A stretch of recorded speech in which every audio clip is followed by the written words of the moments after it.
ल गोपाल डुड तिमी भन हिजो हामीले विश्व वर्ल्ड कपमा फ्रान्स र पाराग्वे बिचमा गेम हेऱ्यौँ तिमीलाई कस्तो लाग्यो गेम राम्रै भयो। अब त्यसमा फ्रान्सले एकरो पेलिरहेको थियो, धेरै एटेम्प पनि गर्यो, तर अब त्यहाँ पाराग्वेका खेलाडीहरूको अनुशासन चाहिँ जिरो भएको लाग्यो मलाई, किनभने उनीहरू त फल खेले, एकदम फल खेल्ने, लडाउने, समात्ने, टोक्ने चाहिँ गरेनन्।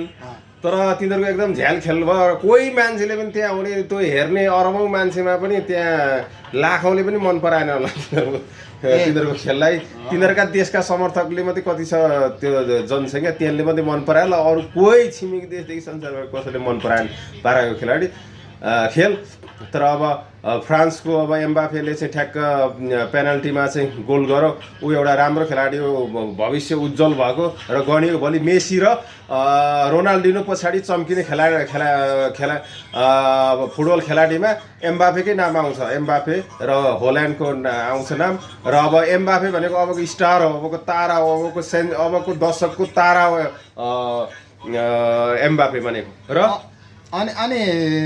अनि त्यसपछि के त यो वर्ल्ड कप 2026 चाहिँ कसले जित्ला जस्तो लाग्छ तिम्रो विचारमा? अहिले समग्रमा हेर्दा चाहिँ अब अहिले सबै खेलाडीहरू यसो हेर्दाखेरि चाहिँ फेरि पनि अब योभन्दा अगाडि जितेको अर्जेन्टिनाले नै लान्छ कि भन्ने देखिन्छ। किनभने अर्जेन्टिना खेलाडीहरूमा अब मेसीदेखि लिएर अरू खेलाडीहरूको पनि यस्तो मेसी एउटा यस्तो जन्मजात यस्तो कला भएर जन्मिएको फुटबल खेलाडी हो कि त्यो चाहिँ जन्मजात हो। त अब रोनाल्डो चाहिँ आफै प्र्याक्टिस मेक्स म्यान परफेक्ट भने जस्तो रोनाल्डो चाहिँ प्र्याक्टिसले अभ्यास गरेर शारीरिक सङ्गठन गरेर आएको मान्छे हो। भनेपछि मेसी भनेको जन्मजात कला, जसरी गायक हुन, साहित्यकार हुन एउटा कला जन्मजात ल्याउनुपर्छ गायक हुन, त्यस्तै मेसीले चाहिँ यो फुटबल खेल्ने कला चाहिँ जन्मजात ल्याएर आएको मान्छे। ऊ बिन्दास छ, कसै मतलब छैन ऊ, तर यो फुटबलको लागि नै जन्मेको मान्छे हो मेसी भने जस्तो लाग्छ। र अब उसले अहिले पनि राम्रो फर्ममा खेलिरहेछ र अब आगामी वर्ल्ड कपसम्म पनि खेल्न सक्छ कि यस्तै राम्रो। अब सेमी फाइनलमा, क्वार्टर फाइनलमा, सेमी फाइनलमा र फाइनलमा यस्तै खालको पर्फर्मेन्स गर्यो भने चाहिँ उसको अबको आगामी पाँच वर्षसम्म अर्को वर्ल्ड कपसम्म पनि उसले खेल्न सक्छ कि भन्ने खालको आश गर्न सकिन्छ। अब उसले रिटायर पनि हुन्छ भन्ने हल्लाहरू पनि चलिरहेछ। अब त्यो के होला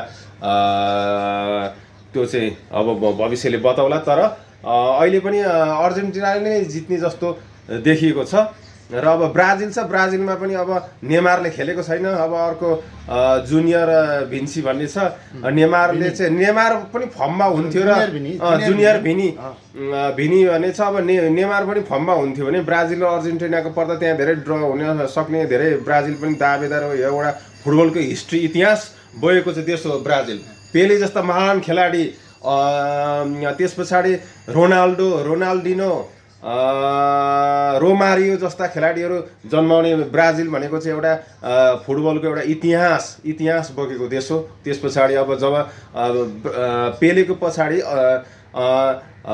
अर्जेन्टिनामा चाहिँ जब डिएगो मेराडोनाको उदय भयो, त्यसपछि अर्जेन्टिना पनि विश्वकपमा जहिले प्राय फाइनलमा पुग्ने अथवा अगाडि आइरहेछ। अब त्यहाँको फुटबल, अब साउथ अमेरिकन कन्ट्रीहरूमा चाहिँ फुटबलको धेरै क्रेज छ र त्यहाँका देशहरूले चाहिँ धेरै फुटबल छन्। जस्तै एसियन कन्ट्री र हरूमा चाहिँ क्रिकेटको क्रेज भए जस्तो साउथ अमेरिकन कन्ट्रीहरूमा चाहिँ फुटबलको क्रेज छ। त्यहाँको इकोनोमी पनि त्यही फुटबलले, देशलाई पनि त्यही फुटबलले चिनाएको छ। एउटा फुटबल भनेको चाहिँ त्यहाँ एउटा टुरिज्म जस्तै छ त्यहाँको। अनि हामी त फुटबलको लभर मान्छे हो होइन, हामीले धेरैवटा गेमहरू सुरुवातदेखि नै हेरिरहेको छौँ। अनि यो साल चाहिँ यो सर्वोत्कृष्ट खेलाडी जुन प्लेयर हुन्छ त्यसलाई चाहिँ हामी गोल्डन सुट दिन्छ फिफाले। कसले लाला जस्तो लाग्छ तिम्रो विचारमा? अब अहिलेसम्मको खेलमा चाहिँ अब फ्रान्सको एम्बापे र अर्जेन्टिनाको मेसीको बराबर 7 गोल भएको छ। अब हेर्दै जाउँ अब कसले अब यसमा यिनीहरूले चाहिँ सेमी फाइनलमा र फाइनलमा अथवा सेमी फाइनलमा कति गोल गर्छन्। दुईटा एकदम कम्पिटिसन छ। एम्बापे र मेसी दुईटै एकदम राम्रो खेलाडीहरू हुन्, राम्रो एउटा कला भएका खेलाडीहरू हुन्। त्यो भएको हुनाले जसले जिते पनि हुन्छ। अब त्यहाँ यदि अर्जेन्टिनाले चाहिँ वर्ल्ड कप जित्यो भने त्यो चाहिँ एम्बापेले गोल्डन बुट पाउँदा राम्रो हुन्छ। अब मलाई पनि त्यस्तै लाग्छ कि एम्बापेले गोल्डन बुट पक्का लान्छ। अनि त्यसपछि यसपालि साल 2026 को वर्ल्ड कप पनि फ्रान्सले नै उचाल्छ है जस्तो लाग्छ। किन भन्दा योभन्दा अगाडि सालमा पनि फ्रान्स सेकेन्ड भएको थियो। अर्जेन्टिना र फ्रान्सको उनीहरूको गेम यति राम्रो छ कि उनीहरूको पासदेखि लिएर खेलाडीहरूले यति राम्रोसँग खेल्छन्, फेरि कुनै एकदम फेयर गेम खेल्छन् होइन उनीहरूले चाहिँ एकदम फेयर गेम। त्यस्तो अरू खेलाडीलाई लडाउने तान्ने गर्दैनन्। त्यस कारणले गर्दा मलाई चाहिँ के लाग्छ भने यसपालि 2026 को वर्ल्ड कप चाहिँ फ्रान्सले नै लान्छ। फ्रान्सले जित्यो भने राम्रो हो, किनभने युवा टिम छ, राम्रो छ। अब तर मेसी र अब एम्बापेको कुरा गर्दाखेरि मेसी चाहिँ पुरानो धेरै अनुभव भएको खेलाडी हो, धेरै कला कौशल भएको खेलाडी हो, उसको खेल्ने छुट्टै छ। एम्बापे आइरहेछ, फर्ममा आइरहेछ, राम्रो उसले प्रदर्शन पनि गरिरहेछ र अनुभवको हिसाबले हरेक कुरा यदि पायो भने मेसीले चाहिँ छोड्दैन। यद्यपि उसले अझसम्म 3वटा चाहिँ पेनल्टीहरू मिस गरेको रहेछ। पेनल्टी मिस गरेको यो वर्ल्ड कप हामीले हेरिसकेपछि अनि गोपाल सरलाई चाहिँ नेपालको खेलकुद चाहिँ कसरी विकास हुनुपर्छ, स्पेसली फुटबलको कुरा गर्दैछु मैले, फुटबल चाहिँ कसरी विकास हुनुपर्छ भन्ने मेसेज दिन चाहनुहुन्छ?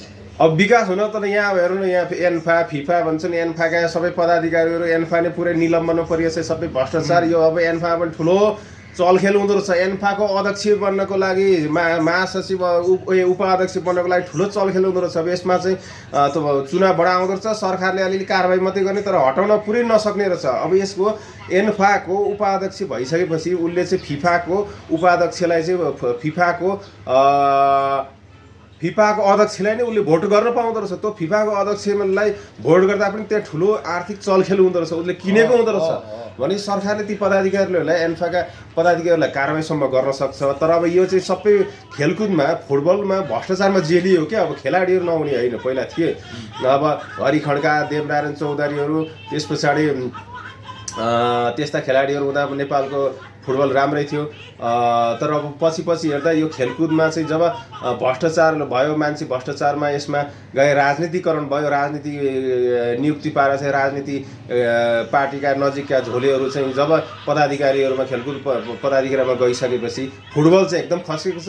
यद्यपि नेपालमा क्रिकेटको चाहिँ क्रिकेट खेलाडीहरू चाहिँ धेरै प्रगति गरेर राष्ट्रिय अन्तर्राष्ट्रिय स्तरमा वर्ल्ड कपसम्म खेल्ने पुगेर चाहिँ इङ्ल्यान्ड जस्तो टिमलाई, भारत जस्तो टिमलाई पनि आछु बनाएर चाहिँ बनाएका छन्। भनेपछि नेपालको क्रिकेटको भविष्य चाहिँ साह्रै उदाउँदो छ र फुटबलको भविष्य चाहिँ अस्ताउँदो गतिमा छ। अब यसमा खेलाडीहरूलाई चाहिने डाइट, विभिन्न ट्रेनिङहरू, विभिन्न वर्कसपहरूदेखि लिएर राष्ट्रिय अन्तर्राष्ट्रिय टिमहरूलाई डाकेर चाहिँ यहाँ क्रिकेटको एनपिएल गरे जस्तो फुटबलको पनि यस्तो गरेर चाहिँ राम्रो पदाधिकारी आएर चाहिँ प्र्याक्टिस गर्ने भने नेपालका फुटबल खेलाडीले पनि भविष्य देखिन्छ। तर अझैसम्म वर्ल्ड कपमै खेल्न चाहिँ पुगेको छैन।